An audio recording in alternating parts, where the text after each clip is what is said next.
Sawa, tumemaliza hafla ya uwekaji jiwe la msingi la ujenzi wa makao makuu hapa CCM, na leo naweza kusema kwamba niko na mwenye CCM yake, binti.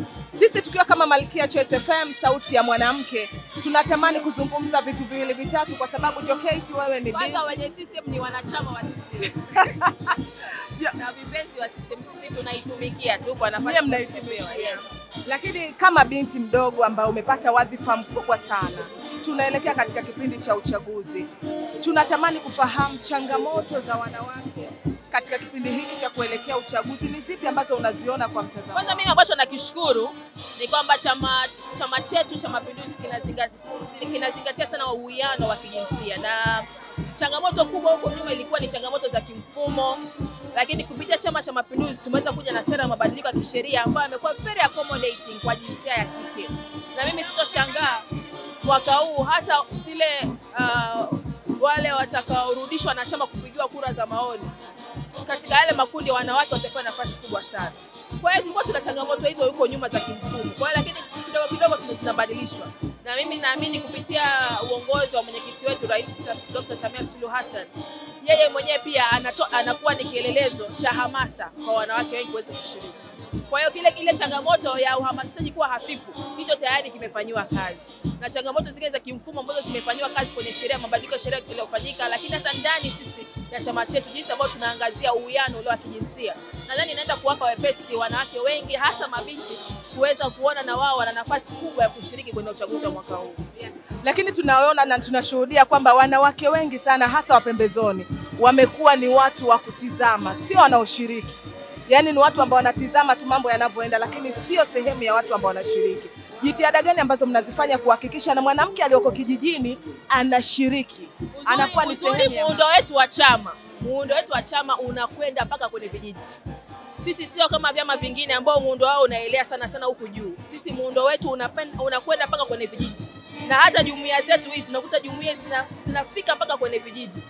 Kwenye mashina, matawi, kwenye kata, kwenye wilaya, ngazi zile za msingi. Unakuta tumefika na unakuta wanachama wanawake na vijana wa kike wako wengi wa kutosha. Kwa hiyo sisi wenyewe muundo tu tumetosheleza. Kikubwa ni kuendelea kutoa hamasa kwamba wakina mama wajiamini, washike hizi nafasi, na wanapojitokeza wanasaidiwa, yani wanapewa nafasi ya kuongoza, na tunaona kipa nafasi kuongoza wanaongoza kwa weledi na uwezo na kuonesha uwezo mkubwa sana wa kiuongozi. Lakini unafikiri kwamba kwa namna ambavyo serikali yetu ipo, haki na usawa wa kijinsia unazingatia? Kabisa. Wewe unaonaje? Wewe mwenyewe hapa ni mtangazaji. Mmeanzisha redio ya wanawake, mnahamasisha. Kwa hiyo jambo hilo linazingatiwa kwa ukubwa wake. Kwa mfano hata mimi ni binti wa kwanza kuwa kwenye nafasi hii. Kwa hiyo haya mambo yanazingatiwa na yanazingatiwa hasa kwenye chama chetu. Okay, sawa. Na kwa mwanamke ambaye anatutizama kwa sasa, binti ambaye anakututizama kwa sasa, pengine anatamani siku moja na yeye apate nafasi ya kuwa kiongozi, ni vitu gani ambavyo anatakiwa kuzingatia ili atoke kwenye kundi la kutizama awe ni mshiriki? Cha kwanza, akisikia fursa mbalimbali za kiuongozi ajitokeze awanie. Lakini kuna kila mmoja ambaye ana nafasi yoyote ile kiuongozi kuna mahala ameanzia. Mimi ni muumini wa watu kuanzia kwenye ngazi zile, kwenye ngazi ndogo ndogo. Chukua hata wenyekiti wa mtaa wako, ama kama kuna uko shuleni kuna jukumu fulani, jitokeze, chukua lile jukumu. Ukiweza kutimiza majukumu madogo kwa ufanisi wa hali ya juu, unapata uzoefu. Uzoefu unakupa wewe kujiamini zaidi. Ukijiamini unaweza ukatafuta nafasi yoyote ile ya juu zaidi. Kwa hiyo tuanze pale ambapo tupo. Na tuanze hata kwa umri ule ambao tunao. Usione kama una umri mdogo, hapana. Anza. Wengine walianza kwenye makanisa, kwenye chipukizi kwa mfano zile za kanisa. Wamekuwa ni viongozi na sasa hivi wanakuwa mpaka ngazi za juu. Wengine wameanza sisi kwenye chama, kuna kuanza kwenye chipukizi, kuanza kwenye jumuiya moja vijana, ambayo tunaamini jumuiya moja vijana ndio jumuiya ambayo inalea viongozi wa leo na kesho. Kwamba viongozi tunahatamia viongozi ambao wanatarajia kushika nafasi kubwa za nchi, serikali na chama chake. Kwa hivyo mimi wito wangu kwa vijana tujitokeze. Wengi wanapenda kuona kwamba siasa haiwahusu, siasa inatuhusu. Kwa sababu siasa ndio inafanya maamuzi ya rasilimali zipi ziende wapi na kwa nini.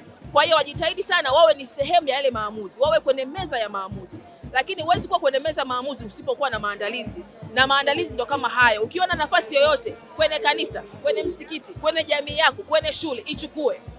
Lakini unaichukua kama kujenga misuli. Kwa sababu siasa sio lele mama, lazima pia ujenge misuli. Kwa hiyo ukijenga ile misuli itakupa ujasiri hata kuingia kwenye uongozi wa chama. Kwa maana hiyo kauli yetu ni moja tu ambayo tunasema kwamba wewe mwanamke unatakiwa kushiriki na sio kuendelea kuwa mtazamaji. Yes, shiriki usiwe mtazamaji. Na sisi ndani ya Chama cha Mapinduzi tumeweka sera rafiki, tumeweka mazingira rafiki ya kuhakikisha hususan kundi la wanawake na mabinti yanazingatiwa. Ndio maana hata kwenye mabadiliko haya jinsi ambayo tunapata krimu yetu ya wawakilishi bungeni kupitia kundi hili la kina mama na vijana wa kike, tumefanya maboresho kuweza kuwapa nafasi wale wenye uwezo kuweza kuonekana na kuitumikia nchi yao kupitia Chama cha Mapinduzi.